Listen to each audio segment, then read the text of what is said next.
Ambacho mwanadamu hana ni maarifa. Kwamba shetani aliahidiwa atazaliwa kijana ambaye atakuja kukanyaga kichwa chako na kuchukua mamlaka. Wewe utamchukua tu kisigino. Huyo ndio Yesu.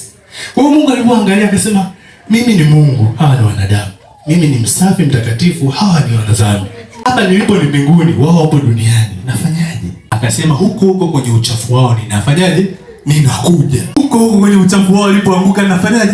Ninakuja kwa ajili ya kuwakomboa nyie. Amen. Kwa hiyo ukombozi huo ulikuwa na maana gani? Alikuwa na maana ipi? Mungu anatambua Samuel ana power.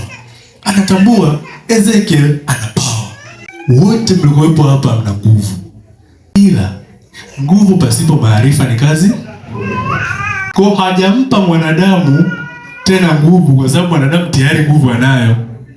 Ambacho mwanadamu hana ni maarifa ya kwamba yeye ni nani, kwa nini yuko duniani, ametoka wapi, anaenda wapi, ana uwezo gani. Maarifa. Leo hii mimi nikija nikawakwambia nimekuletea zawadi ya gari. Sivyo? Unapenda gari gani sana? Range Rover. Ila hujui kuendesha. Hiyo gari ni ina maana? Si ni kazi bure? Nimekupa gari, huna leseni, ina maana? Nimekuja kuwapa leseni leo. Kwa sababu magari tayari mnayo.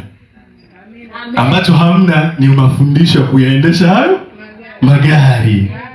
Amina. Amen. Pigie makofi Mungu. Mwambie leo kingdom imefika hapa.